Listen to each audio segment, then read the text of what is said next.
Welcome into the Fantasy Guides podcast. My name is Andrew Teuscher, and I am joined today by the betting meister himself, Jacob Rhodes, killing it in our betting Discord as always. And that's it. Not that Jacob's not enough, but normally we've got a third guy there looking all strange, the owner, operator, that whole guy. Yeah, he's out. Got to dealing with a lot of personal stuff right now. We'll give him the pass. Jacob, you ready to make up for him? And do you think we even perform better without him? Probably, yeah. As most people do, they flourish when their bosses disappear. So, yeah, we'll be just fine. Let us run. While the parents are away, the kids will play. And we're here to play and talk about buys and sells. Again, y'all are eating up the buys and sells out there, especially on YouTube, also on our podcast. We're going to keep putting them out. And I need to come up with just a list of how much we've been rocking these, because we have been. It's been awesome. They keep hitting one after the other. I can't believe it. I shouldn't say this out loud. I'm ready for a regression at some point, but it just will never happen. We will keep hitting at the rate we are. And Jacob, let's hop right into it. Who is your first of two buys? My first of two buys is Mr. Tee Higgins, the guy that just came back after missing the first 2 weeks for quote-unquote injury reasons. It seems like that was actually the case, but he's back. He's had 16 targets the past 2 games. He saw a spike last week, more targets than Jamar Chase the past 2 weeks. He sees different kind of target usage than Chase does. I know Chase had the bigger game last week, but that was carried heavily by one insanely big run where Carolina just forgot how to tackle. But that's fine. I think Tee Higgins is at a very low spot right now. He's at wide receiver 54 in points per game, which is not good. But I think his value is kind of at wide receiver 3. And I think at a minimum, he's a wide receiver 2 in an offense that passes a ton. And he's never going to draw that cornerback 1 on the other side of the ball. So even in tough matchups, like when they play when they play the Titans in the fantasy playoffs, when they play Denver in the fantasy playoffs, when Pat Surtain or L'Jarius Sneed's out there, those guys are going to be guarding Jamar Chase. They're not going to be as focused on Tee Higgins. So I think as he continues to get ramped up, he's continuing to see targets. He's in a good offense. It is a tough schedule, but I think he has solid wide receiver 2 value rest of the season. I like this one a lot, even in this next stretch. His end of season is a little bit tougher. Like you said, it's a bad schedule because the wide receiver 1 gets taken away from teams. Yeah. But this next stretch is Baltimore, who you can definitely pass on. We've seen it, especially the second guy. Then they get the Giants and Cleveland, which are marked as not great matchups, but it's just because everyone gets ahead of them and runs the ball. Hey, the Bengals can't run worth crap, so that's awesome, unless it's the Panthers. We saw it last week. So they have to keep throwing it, and then they get Philly, Vegas, and Baltimore again. Great matchups. He's about to hit a 5-game stretch where you're about to peak, and this is the prime of the fantasy season.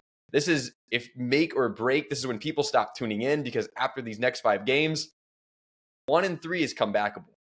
2-8 feels a lot worse. Yeah. First month of the season is done, which is crazy, but that gives us a whole month of data to look at now. So yeah, it's time to start tilting one way or the other. And that's also to say, don't give up, because these buys we have for you will flip your team. Also, injuries coming back will flip your team. Do not give up. We're here for you. We're going to drag you through it. And I love Tee Higgins. That offense needed him so bad. Andre Yosevas, great name, great story. Yoshi, great nickname, but it's clear Tee Higgins was so needed for this offense. Sorry, Mike Gesicki. No longer the second target of this offense. It's Tee Higgins. Got another receiver buy for you, though. It's a split in between your two. I really like George Pickens as a buy. And it's kind of easy pickings. Like that one? You like that one? Yes, you do, because we love George Pickens. He's getting a 28% target share. That's 13th in the league. He's got a 53% air yard share. That's second in the league. We know he's going to get downfield. And he's also got a 50% in-zone target share for the team.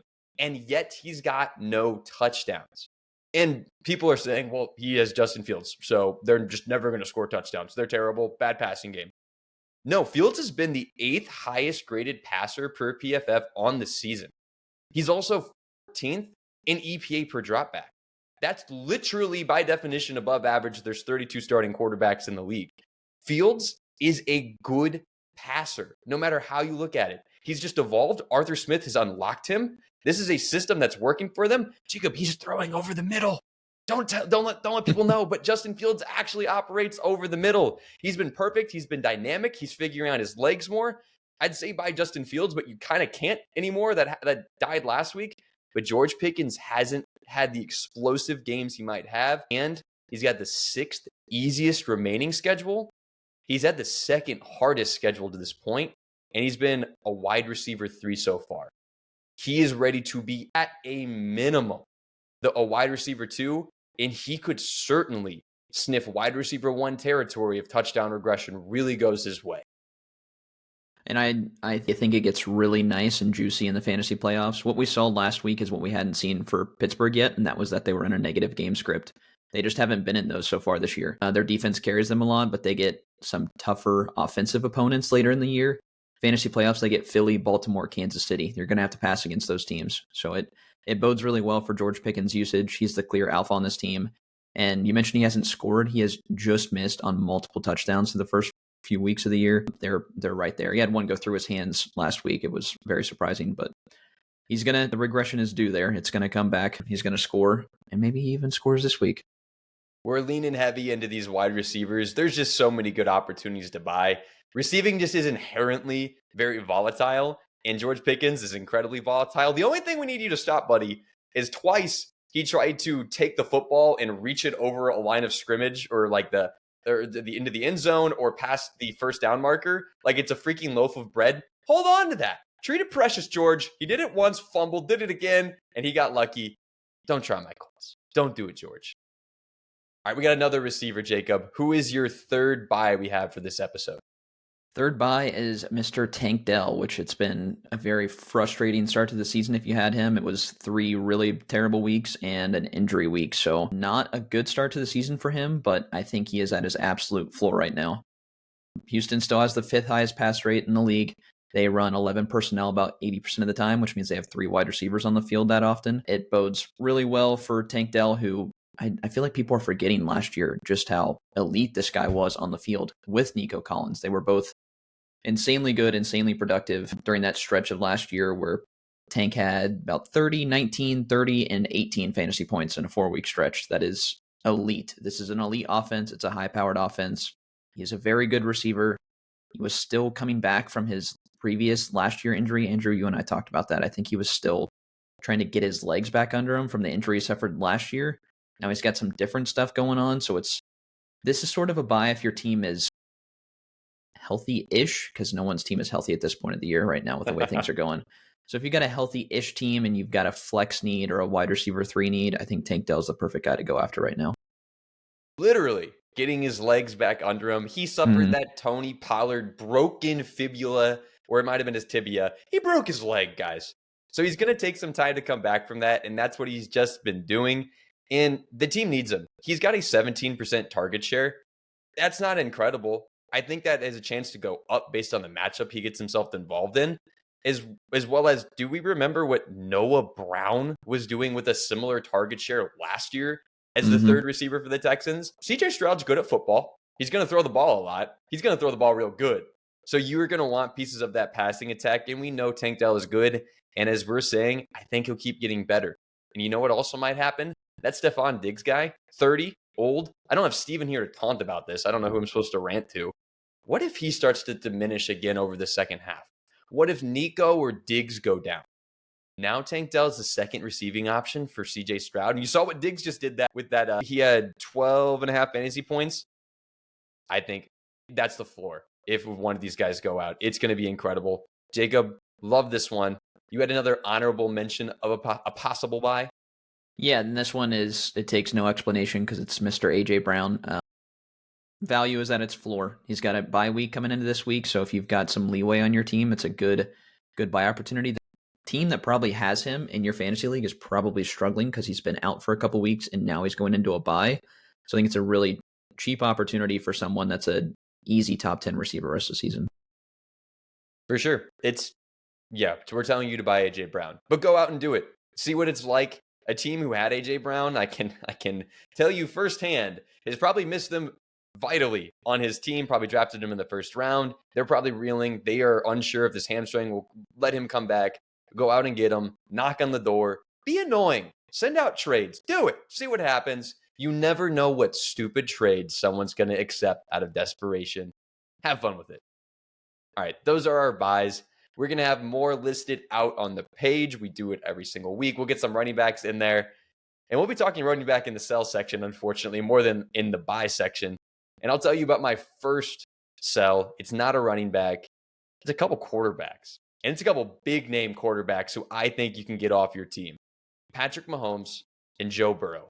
I would like to caveat the Patrick Mahomes side of this with it's mostly because he now doesn't have any receivers, and they might go sign Davante Adams. So hold for a second, because that literally dropped as I was writing this up and I'm about to hit record. See if Davante Adams gets traded there. But if he doesn't, guys, there's no receivers here. We're back to last year. And last year, Mahomes was terrible. He only had 4 games where he actually scored 20-plus points. That's horrendous. This is a man you drafted really high with a huge name. Everyone knows Patrick Mahomes. It's the guy who plays on the same team as the dude who's dating Taylor Swift, and you know the name. Patrick Mahomes is just a mid fantasy player. I said it. Clip it, Jacob. Patrick Mahomes is mid at fantasy football. But it doesn't matter how good you are in real football if your team's not going to get in it. Unfortunately, that defense for the Chiefs is also really good, and it's not going anywhere. And Patrick Mahomes has had the 4th easiest schedule so far. Sorry, that's going to be Burrow, who I'm talking about next. But he's had an easy schedule so far, and the rest of the schedule is not looking so good. In fact, he has the 4th hardest remaining schedule, so that's not looking hot. Also, Joe Burrow.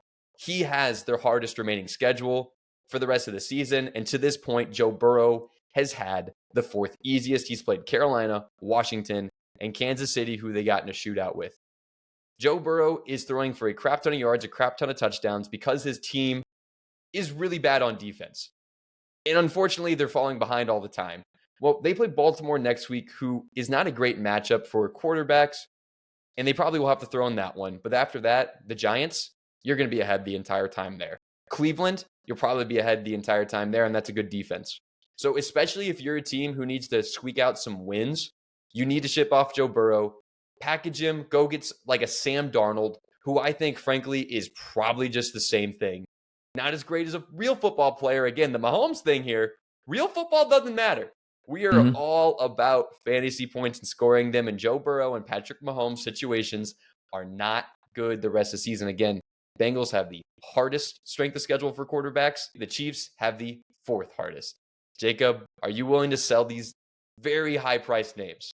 Yep, you take the names out of the equation here, and this is a no-brainer for both of them. I would rather have, you mentioned Sam Darnold, I'd rather have him rest of the season at this point. We've seen enough, I think, and Jordan Love's another name to bring up, who just had a big week coming back from injury, but it was carried because they were down most of that game. Still, I would rather have him rest of the season than those two guys.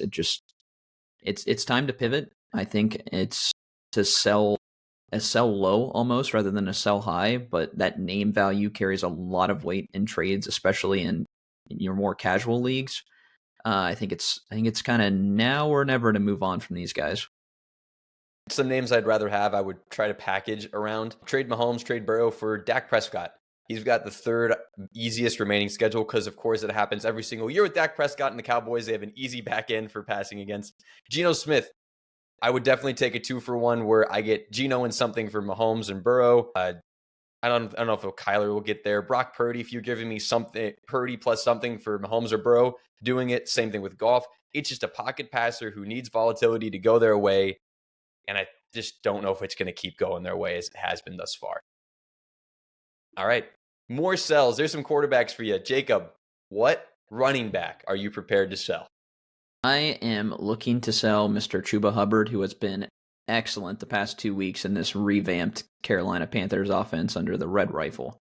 But Hubbard, the reality is he's just like a quality carton of 2% milk. And milk's good, but it's got an expiration date. And that one is approaching sooner rather than later for Mr. Chuba. Jonathan Brooks' practice window is about to open. Doesn't look like it's opening this week, but it's opening next week.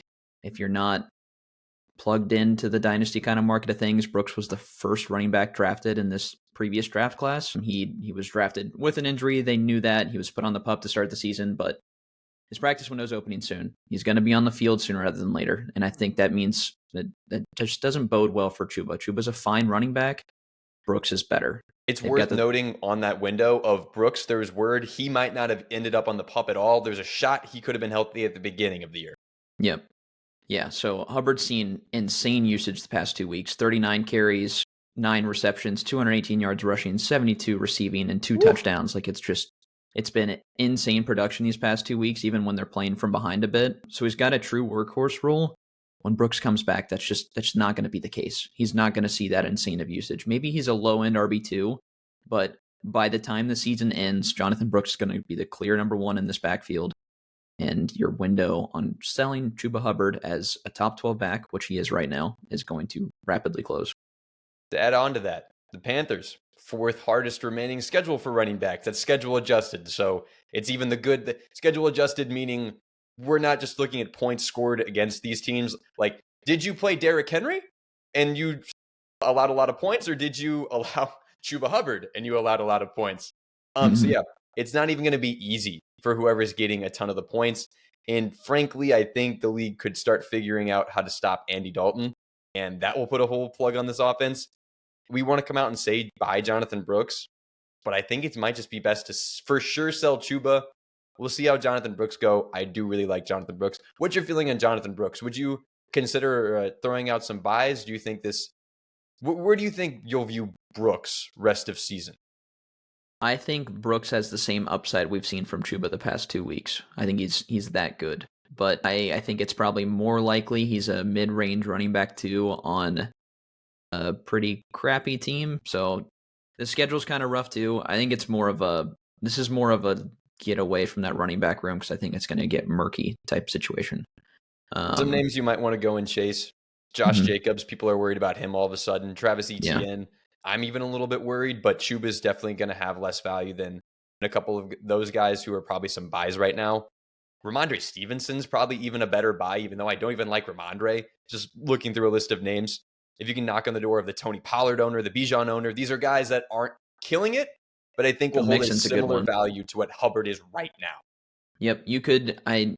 Go knock on the door of the very sad Devon Achane owner right now. They're feeling it. They are feeling it. I am one of those. It hurts right now. And if your team's struggling and you've got him, you need some production in the running back spot right now, because we don't know when Tua's coming back. That's a good one that he's got a top 10 schedule rest of season as far as easiest. That's a good one to look at. Yeah, great one, especially just heard word Tua. Sounds like medical doctors, alleged medical doctors. It doesn't make sense to me, but it makes sense to the doctors that Tua is not showing signs to say he can't come back. Rumor is he might come back. He's going to play again. Yeah, he'll miss the minimum games. He'll come back and play, and all of a sudden, Dolphins team is the one we thought it was. Great call out there. I've got a couple more sells to end it off for us, and it's got a couple different positions. This one I wanted to put in there. I'll go brief on it. A couple tight ends. One, Dalton Kincaid. He's been one of a couple tight ends who people have been able to watch, especially on primetime, and see do some stuff. Tight end 8, Dalton Kincaid. And he's been playing better of late. He actually was a buy briefly because he was doing so poorly. Now he's finally doing good enough. He's hitting a sell window. His next 3 matchups are really bad. Dalton Kincaid is a total sell if you are struggling right now. He faces Houston, the New York Jets, and the Tennessee Titans. And those might not sound like menacing defense, but to tight ends, they have been absolutely stopping them. Kincaid is the worst 4-game stretch of any tight end in the NFL. So especially in these next couple of games, he's going to be really bad. It might open up later. We've also seen his route participation go down. Went back to what it was last year. He has a 53% route participation these last 2 weeks. That's tough. It's going to be hard to get it done with that kind of route participation. Josh Allen spreading the ball around. Dalton Kincaid, I'm worried about. Another tight end. This is just a value where he is. Dallas Goddard. He's the tight end 1. Why is Dallas Goddard the tight end 1? No one would have said 4 weeks in Dallas Goddard's the tight end 1. None of us are buying it. Guys, Devontae Smith and A.J. Brown have missed games. And that is why Dallas Goddard is all of a sudden getting all these targets. Yes, Dallas Goddard is very good at football, but they're going to hit their bye week next week. And then when they come back, you're going to see Smith back, you're going to see Brown back, and you're going to see utilization like weeks 1 and 2, where he had 5 targets and 4 targets. You weren't liking him then. That's what we're going to get back to. He's not a panic sell as if he's going to be nothing the rest of the year. I don't think he's going to be much more than a streamer the rest of the year, back in tight end 1. So Goddard and Kincaid, a couple guys you can get rid of. Jacob, what do you think of those?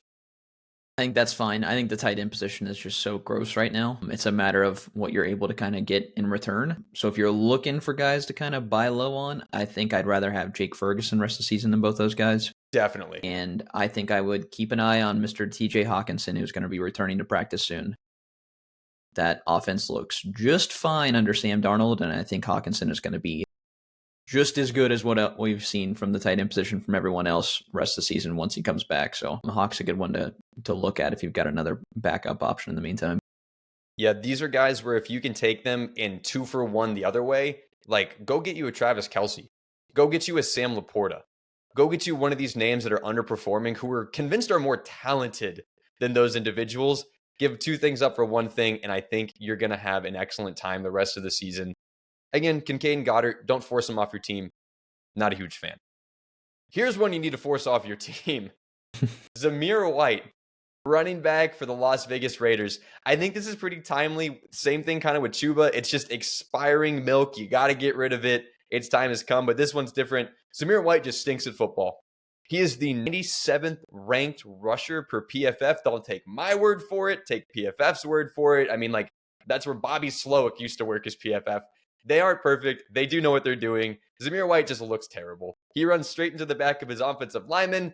He asks them, please, sir, please keep pushing forward. And as soon as the block is done, that is where Zamir White falls. He is not explosive. He is not ripping off big runs. What's even more concerning is I'm seeing websites say, buy Zamir White.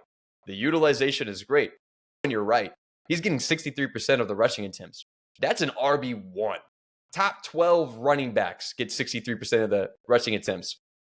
What stinks is they are running the football the least amount in the NFL because they stink. And they're constantly falling behind, and they are going to have to throw it. And you know who's feasting off of that is one Alexander Mattison. And as the pod was about to start recording, word comes out that Alexander Madison's starting to get more work starting this week. So he's definitely one you got to ship off. He's not involved in the receiving game, 4% of targets. Zamir White might be a healthy scratch at some point later in the season. This is not see what you can get. I am panic selling Zamir White as soon as possible. I am outraged that I saw him as a buy somewhere on someone's website when I was looking for ideas. Get rid of Zamir White. Jacob, you have to be with me, right? I would be willing to drop him in redraft formats. So you can try and sell him. I think he's a flat out drop this week for other higher upside options. If you're reeling a little bit on him and you're not able to find anyone that'll even give you like 10 fab for him, I'd completely cut bait and move on. Running backs I'd rather have rest of season. Braylon Allen, Rico Dowdle, Bucky Irving, Austin Eckler when he's back, Javonte Williams by a mile, Antonio Gibson. It is so ugly. You're not going to get a lot for him, but I'd rather have any of those guys. Yeah, any handcuff with upside if the starter goes down is someone to target. Go find the last person on somebody's bench and trade Zamir White for it and tell them that he's getting a lot of the work. They'll click on the little game log button and see he's getting 15 carries, and just hope that they think, oh, it's just regression. He'll get back to it. This is not regression. That dude's bad at football. So that's all we got for this one. Thank you guys for joining us. We'll have Steve back next week. Make sure you guys are tuning in for our matchup pod we got coming out every Thursday night. We record it. We put it out on Friday. We're eating there too. Steve just put out his report card on Instagram, and this week was huge. We're knocking it out all sorts of places. Thank you for tuning in to the Fantasy Guides podcast. Make sure you hit that like and subscribe button below. Thank you guys so much for being so loyal and persistent to showing up to these buys and sell videos. Tune into the every matchup if you guys would like to hear more from us. Spread the word, hit the like, subscribe. That's the best we can ask of you guys. Get the weekly season guide from fantasyguides.com for less than a large pizza. It's where we pull all of our data and you'll see these things, these great matchups coming up. Follow our page on Instagram, X, TikTok, everywhere at Fantasy Guides. Get all of our info, our content, more buys and sells. We put out a ton of them. Go get them out there on social media. I'm Andrew Teuscher. That's Jacob Rhodes. Say goodbye to the friends at home, Jacob. Peace, people. Good luck this week.